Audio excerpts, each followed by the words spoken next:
All right, let's talk Dallas Cowboys. I'm Nick, and this is our daily Cowboys show. Fallout from the Cowboys' second preseason game continues. We've got some data from the performance to break down. Film has been released. We've got a film review of Tyler Booker coming out later this afternoon, so make sure you keep your eyes peeled to that. Definitely a bright spot. First round pick showed up, did some good things. We'll break it down with a dedicated video released again later this afternoon. But without further ado, let's jump into the data. We normally like to start with a little stat of the day, chart of the day, but we got some PFF data and some snap counts to get into, talking about the Cowboys' second preseason game. Let's pull up the offensive snap counts first. I think this is always very interesting to look at preseason because you can kind of figure out what guys, what players specifically the coaches think are on the bubble or really need evaluation. So you can see the top three guys. You've got Bass, you've got Milton, you've got Hoffman. Milton makes sense. He's a developmental guy, development quarterback. They want to give him as many snaps as possible. Bass and Hoffman, they're sort of multi-positional guys. They want to get them experience as depth pieces at the center and both guard positions, so you can see why they got so many snaps. Then you got Booker and Nathan Thomas, and then you got Dingy. Again, you're talking about Booker, a rookie, first game appearance. He did a lot of good things. Again, we'll get into his film with a dedicated video. He had a really solid day. And of course, you want reps at tackle with the injuries, and of course, trying to find your backup tackles. That makes sense there. And you get a lot of receivers across the board. Nothing really jumps out here. Didn't realize Phil Moff only got 14 snaps, right? And I think that's something that's a little interesting. Maybe he gets more snaps in the preseason finale. I think Moff is a guy who, we're all very high on, and he has shown flashes. But I think realistically, he's not going to have an impact at least the first half of this season.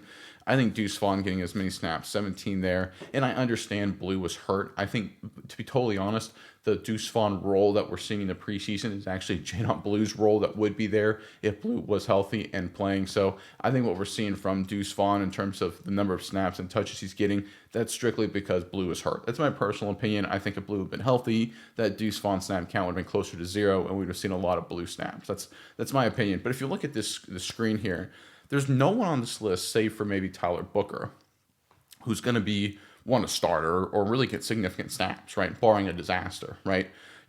Hoffman or Bass aren't playing at all unless Booker gets hurt, or unless Tyler Smith gets hurt, or unless Cooper Beebe gets hurt, right? They're just not, right?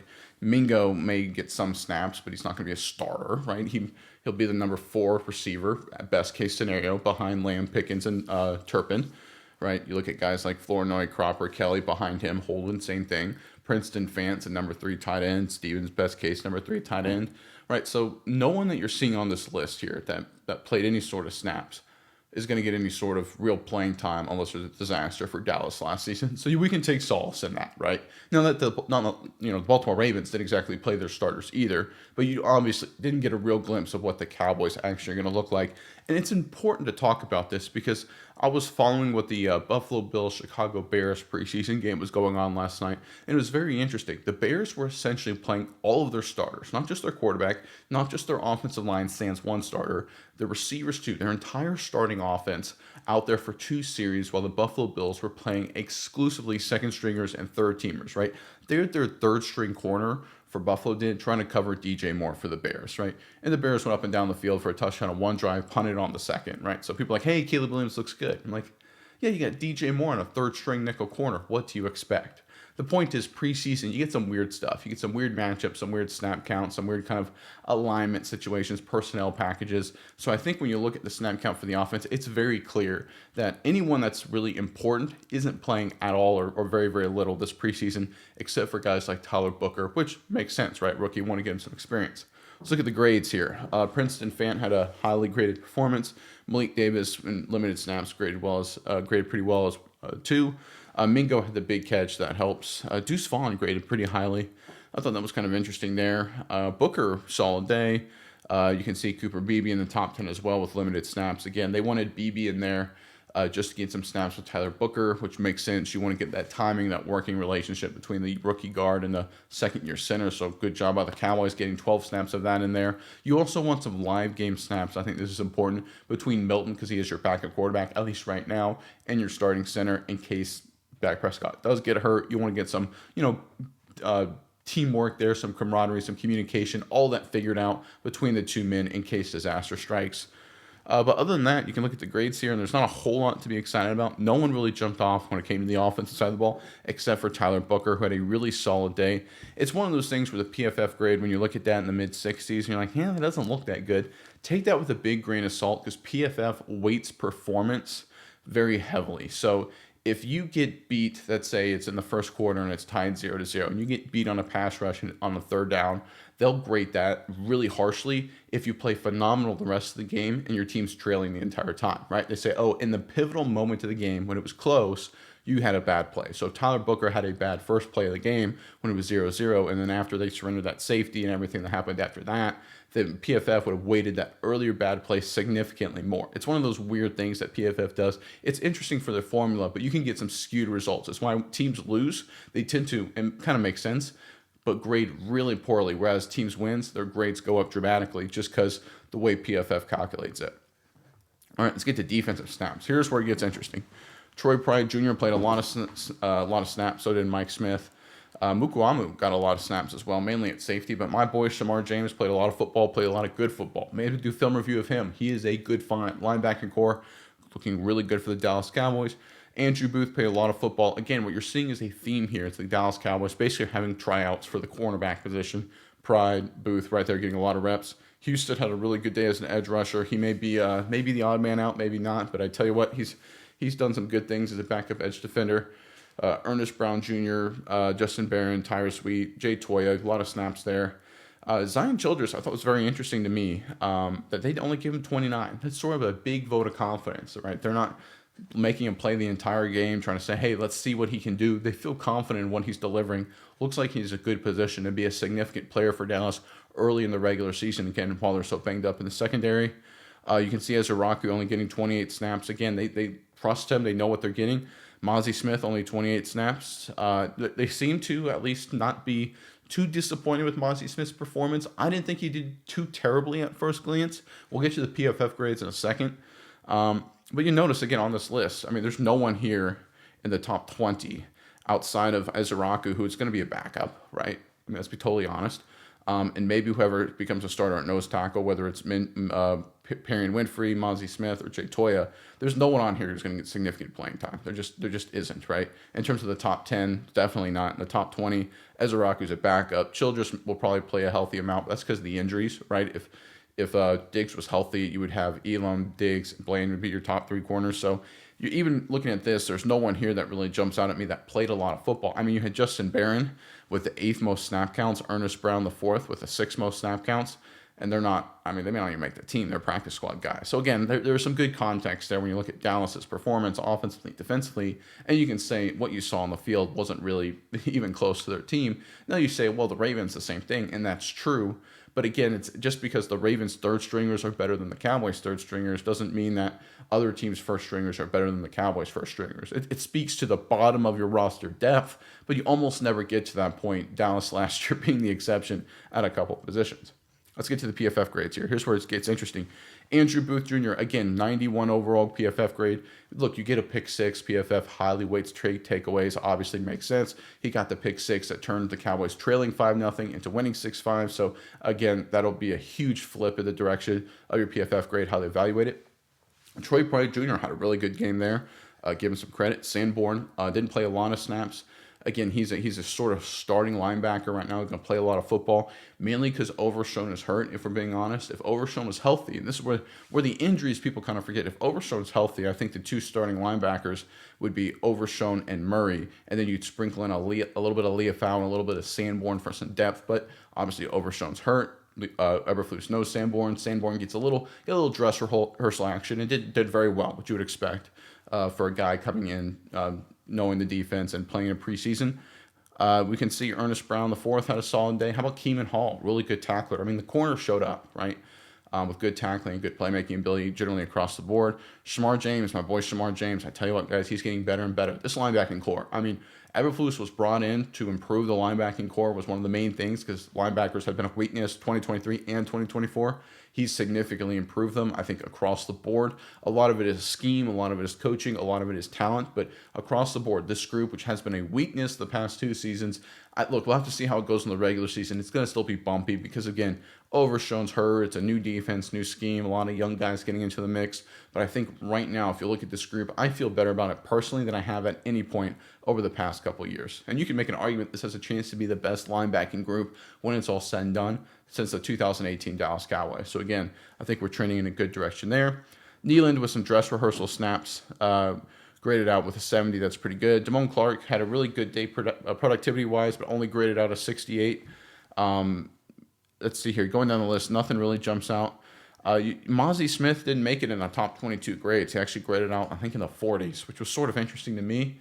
I haven't dug too deep into the film of Mozzie Smith to see exactly what the problem was. I didn't think he did anything special, right? I didn't think he did anything that jumped out, but I didn't see anything disastrous, right? So I don't know why he was graded so poorly. Maybe I missed it. I'll have to take a deeper look. I have not taken a deeper look into Mozzie Smith yet.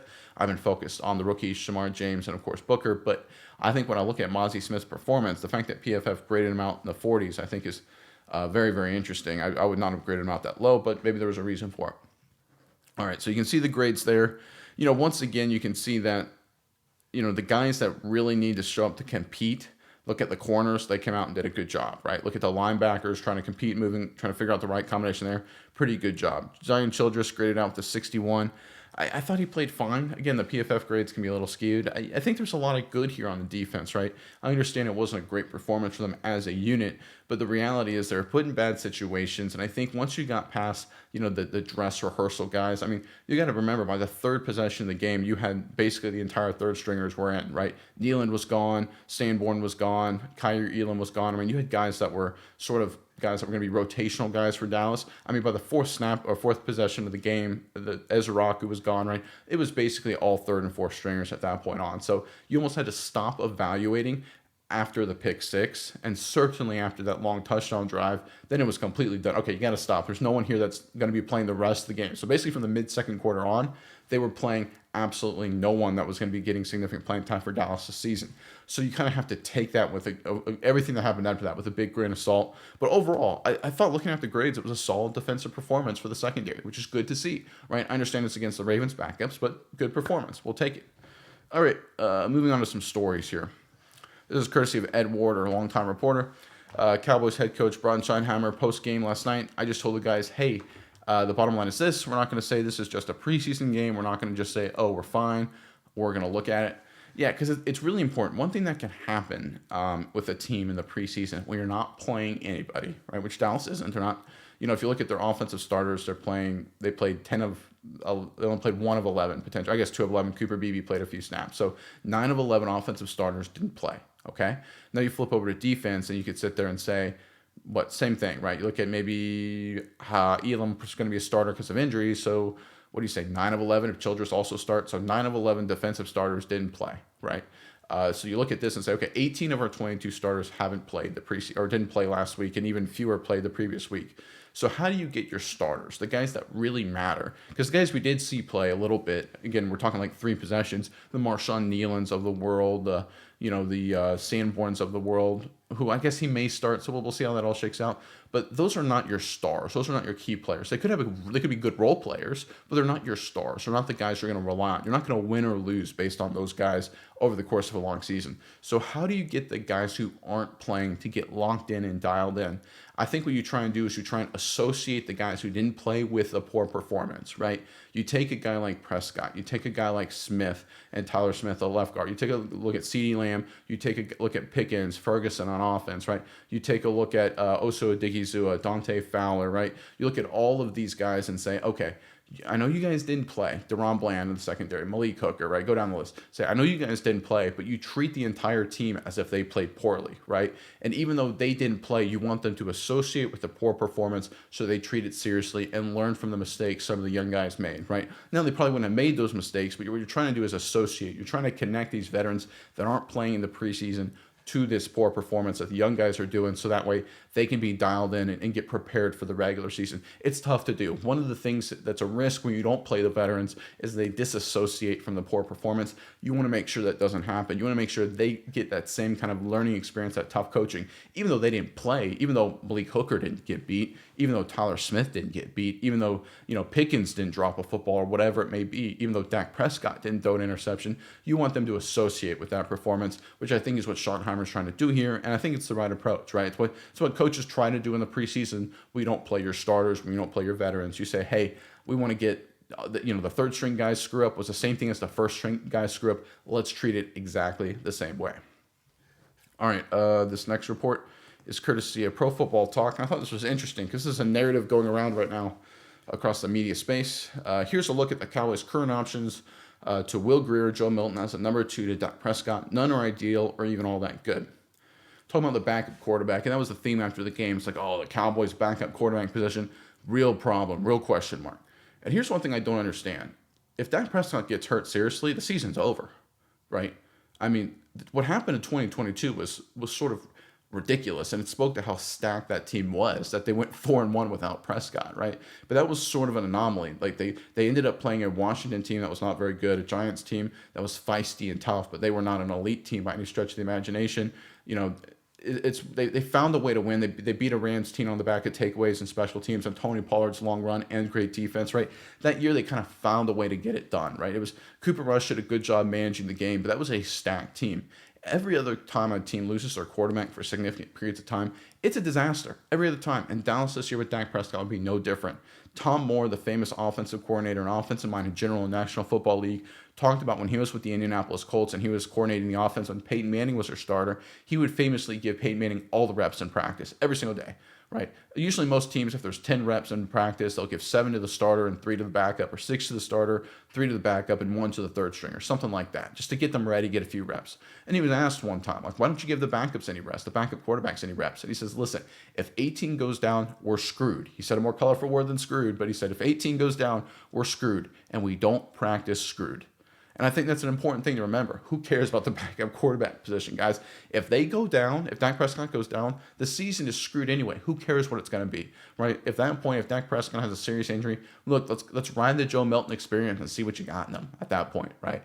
I think last season under Mike McCarthy, they went with Cooper Rush and not Trey Lance because I think McCarthy felt that he could turn the season around. I felt like they could, and they kind of hung around enough to, if they get on a run, they could maybe sneak in. I mean, they weren't eliminated until, the Tampa Bay game, Sunday Night Football, the third to last game of the season. So they kind of hung around a little bit. But the reality is their season was always screwed. Even with Prescott, it probably was anyway. But once he went down against Atlanta, it was officially over at that point.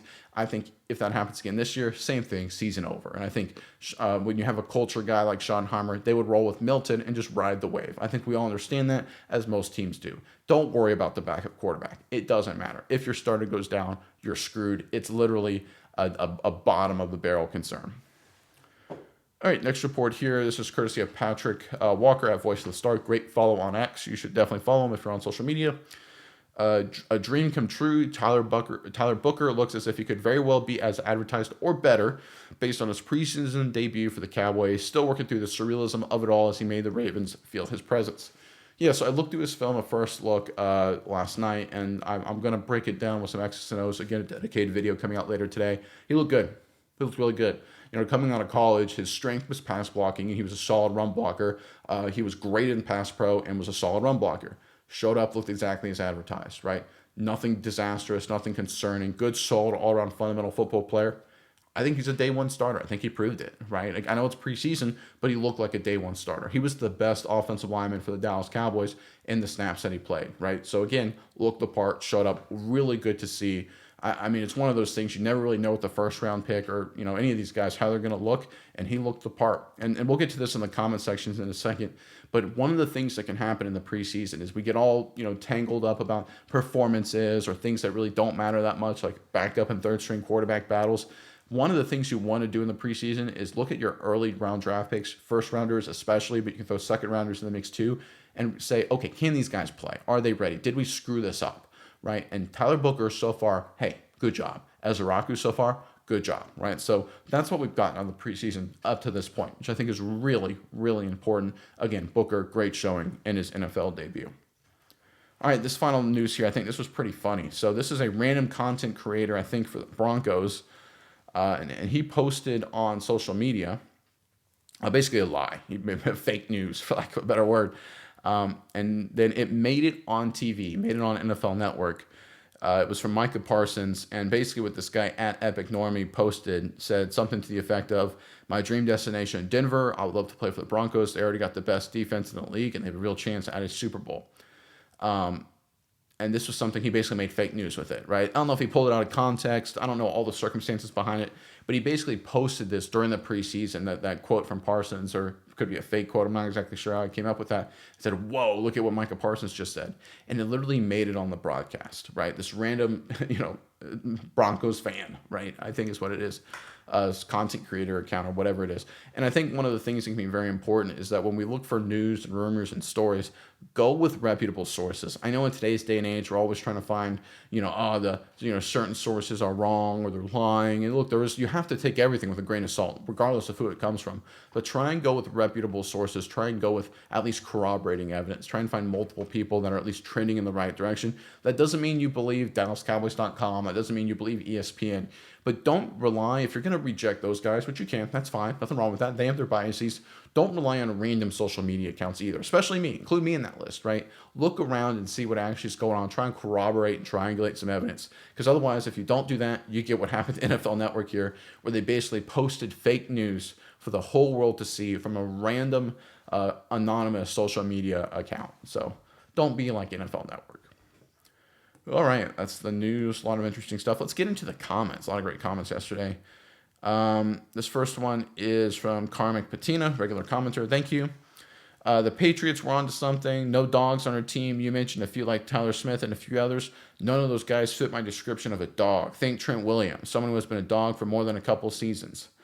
Yeah, I think I get your point, but let's sort of, of course we want Trent Williams. He's a first ballot Hall of Famer, one of the greatest offensive tackles, offensive linemen of all time, right? That's like saying what the Cowboys need is they need, that Dallas Cowboys offensive line from the 90s, Troy Aikman, Emmitt Smith, and Michael Irvin back in their prime. Well, of course, we'd all would take that, but you don't get that very often. You get that once in every, 4 or 5 decades if you're lucky, right? When that happens, you get all-time stuff.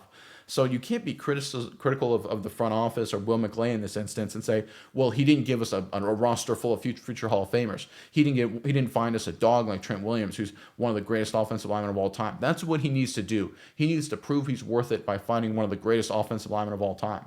That's not how this works. A lot of that's luck, right? In terms of getting a guy who you think is going to be good and he becomes all-time great stuff. If you're looking for a GM or an owner or whatever, a player personnel director to just fill your roster with future Hall of Fame talent, ain't going to happen. Just is too hard. No one can do it. Even the best of all time can't just crush half their picks to be Hall of Fame guys. Ain't going to happen. All right, this is from Stanley Moten, 9466. Should have drafted Shadur. Yeah, he's commented this a few times. I tell you what, Stanley, you're 2 for 2 right now. So credit to you sticking with your guns there. Let's see here. This next comment. Charles Thompson, 7436. Someone had commented yesterday talking about AOC, being worse than AOC or content being worse than AOC. And this person replied, not AOC from New York, I guess talking about the congressman. That's what I was thinking about. AOC is a content creator attack on Cowboys. So that's my mistake. That makes a lot more sense. So a little context clues on my part, me being stupid there. Wasn't familiar too much with the AOC acronym for attack on Cowboys, but there you go. Thank you for correcting me and explaining that to me. That makes a lot more sense than having some random congressman comment on Mozzie Smith. This next one is from Husani Session 7675. Hopefully I'm pronouncing that correctly. If I am not, I apologize. He said, last I checked, the DT needs to keep the linebackers clean to make those plays, so it looks like Mozzie was doing his job. Yeah, I didn't think he did terrible last night. I thought he did fine, or Friday or Saturday. I guess I'm getting my days mixed up here. I thought he did fine. I thought he did pretty solid. His PFF grades were quite poor. I haven't looked into his film. Usually with Mozzie Smith, you get at least one or two plays, and you can see it on the broadcast where it's just ugly, right? He gets pancaked or he gets double teamed 8 yards back or something like that. I didn't see any of that. I didn't see him making any plays, but I didn't see any of the disaster either. I'm surprised his PFF grade was what it was. I'll have to take a deeper look into it. I'm not exactly sure how that all went down, but I mean, you bring up a fair point. If the linebackers are making plays, then maybe Mozzie Smith did his job. The one exception would be if it was a scheme thing, right? And one of the ways you can do that is you slant defensive linemen or you do stunts on the defensive linemen to free up the linebackers. But even that requires the defensive linemen to do their job on those slants or their stunts. So I agree with you there. Mozzie Smith may have done his job. And if he can do all he has to do, to be honest, to be a better than expected guy, is to allow linebackers to make plays and not get just blown up. If he can just hold his gap and slant to attract attention, take on two blockers. Don't get double team 10 yards back. Don't get pancaked. If you can take on two blockers and just relatively hold your gap, we'll take it and hope these linebackers, which are doing good things, can make big plays.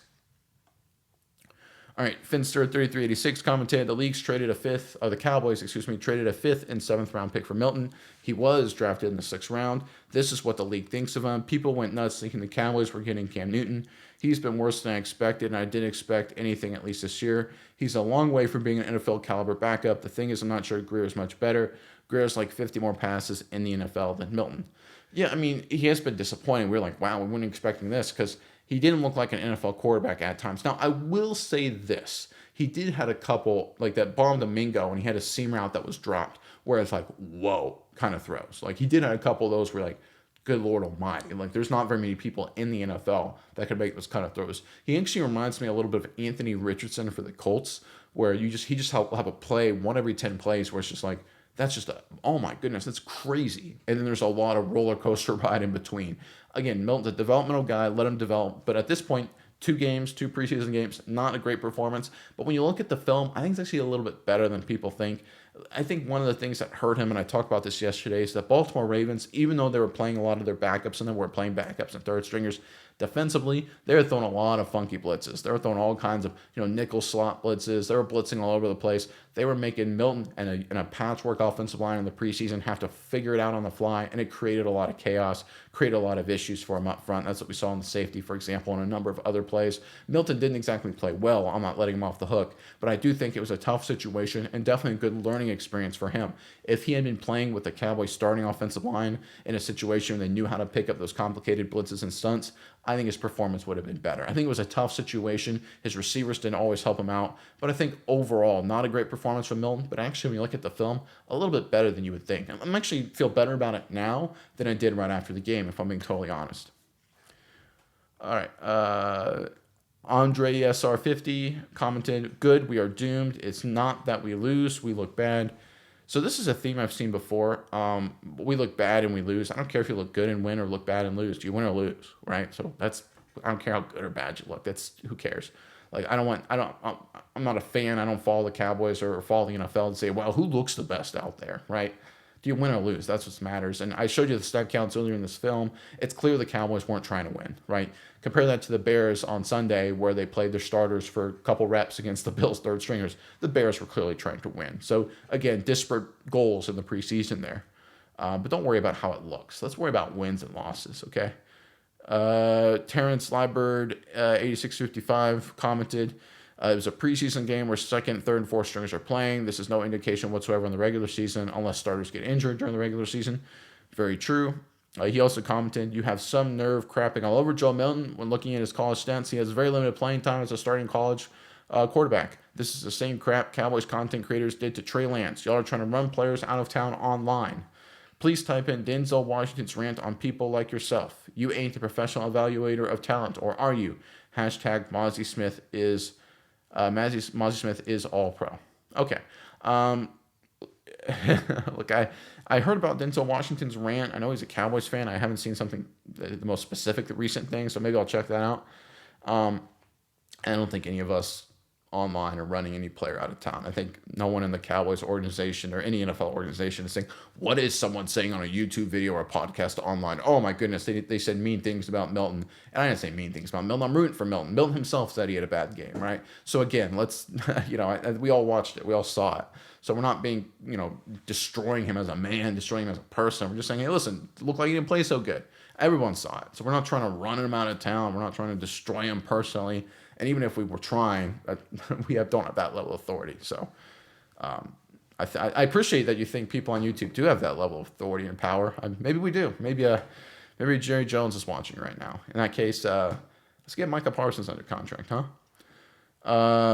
David Baker, 5701, commented, the problem with Dallas is that they look like they haven't been coached and have no talent in the D-line. You're playing, again, a lot of third and fourth stringers. I think nose tackle is a real area of concern. Specifically, Toya. Looks like Winfrey could be the guy, which isn't exactly an ideal situation. Toya's the thrill a minute too. Mozzie Smith. There's a lot of question marks there, but I think across the defensive line, you have to understand the three best players, Parsons, Odigizua, and Fowler, in my opinion, three best players, didn't play. And other players, key rotational guys, you look at, Nealon played a couple series, the Cowboys' best defensive series. Ezeraku played, 4 series maximum. Again, he's going to be a rotational player. Williams played 3 series or so. He didn't play so good, but he's going to be a rotational player. So you didn't see a lot of the Cowboys' best players. So I think, I'm not saying they're going to be great during the regular season, but just keep that in mind. Yusuf Bey, 1587, commented, Keegan Hall, Tyler Booker, Zion Childress, Mingo, Sam Bourne, and Damone Clark all look good. I agree. Linebackers, defensive back, and Booker. That's what I said earlier today. I agree 100%. Great comment. Any comment that agrees with me is a great comment. Steven ran over, regular commenter, appreciate it. Said preseason success is based on successful assessment versus record of stats, i.e. if you determine that your best QB is your current QB3, then you're successful in the preseason. That's a good point. If you're able to determine your running back and cornerback rotation, you've been successful. This is where our conversation needs to be focused. What 2025 roster information has been revealed? Which sleeper is waking up? Win-loss means absolutely nada, which is why you have a rookie lineman, one-on-one versus a stud edge guy. It's a very good point, right? And you see this all the time in the preseason, and coaches usually try and communicate it, but you still get weird matchups where you'll get some, rookie undrafted free agent just fighting for his life, and he'll be up against Max Crosby for the Raiders for a couple snaps. Like just not saying that exactly happened, but you'll see situations like that where you get, well, of course Crosby's going to win, just because your teams have different goals in the preseason, right? Lots of questions still to be addressed, but this info is there for us to digest. O-line, DB, and linebacker info is there. Wide receiver room is tight. Tight end is getting there. D tackle is the truth we don't want to hear. Preseason truths can be brutal. Shada uses the preseason's financials versus during the longest yard tune-up game, a la Giants Russell Wilson. Information is king. Yeah, there's a lot of teams that use the second preseason game to make us look good, make us look pretty. Hey, let's get starters out there so they can feel good about themselves and tune up. I don't like that approach, right? You want your starters to mimic the real game. You want them to directly associate performance on game day to be what's going to happen on Sundays. If you do a preseason where, different matchups, different personnel packages, I think it's sending the wrong message. So I like Schottenheimer's approach. It's the same thing Sean McVay has done in the past. Even Bill Belichick, he would play starters every once in a while, but he would put them in like the worst situations. He would play like the third string offensive line with the starting running backs just to kind of like, hey, you're going to get killed, right? How are you going to play against a bad O-line? Figure it out, right? Things like that. I think you bring up a great point. It's a great comment. And we have learned a lot. Like Booker, so far, we learned, okay, as advertised.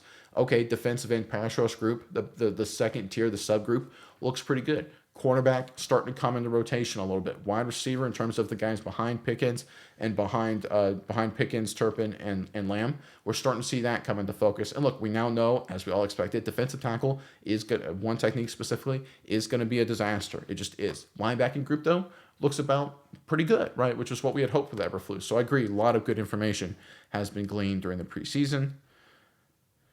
All right, David Lawrence, 8051, commented, if the Cowboys have a great preseason, people say it's only preseason. If they have a bad preseason, it's we suck, LOL. The media is really manipulating people, and they have no clue, LOL. Yeah, it's a good point. Like I used to say, if you watch ESPN on a Monday, and if the Cowboys won, they would cover that for 2 seconds, and then they'd spend the next 5 days talking about how that was really a fluke and they were going to get killed the following Sunday. And if the Cowboys lost, they talk about how much the Cowboys sucked the next 5 days, right? It's just part of being the Cowboys and what happens. It is kind of a, I'll say, interesting dynamic.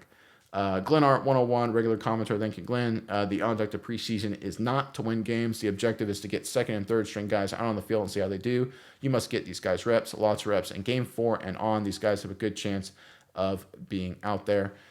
Yeah, I agree 100%. And that's what the Cowboys have done.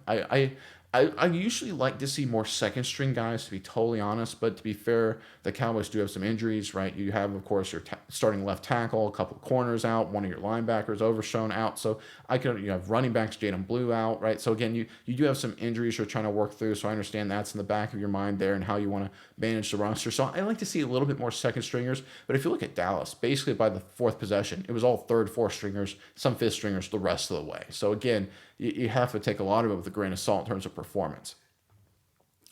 All right, the Hereafter 100 commented, dude, your pessimism is downright disgusting.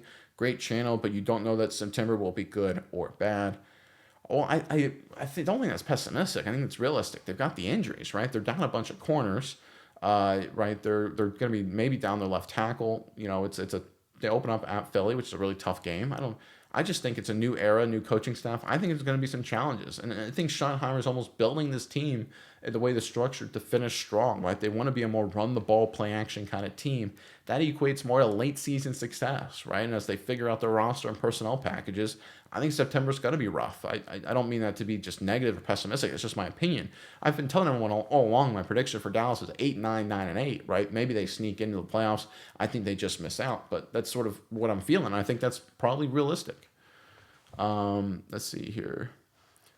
Last comment here, 34 Blackula commented, the last decent backup quarterback Dallas has had in the preseason was Dak, who had won the starting job that preseason. Well, Romo and Moore got hurt, but I get your point.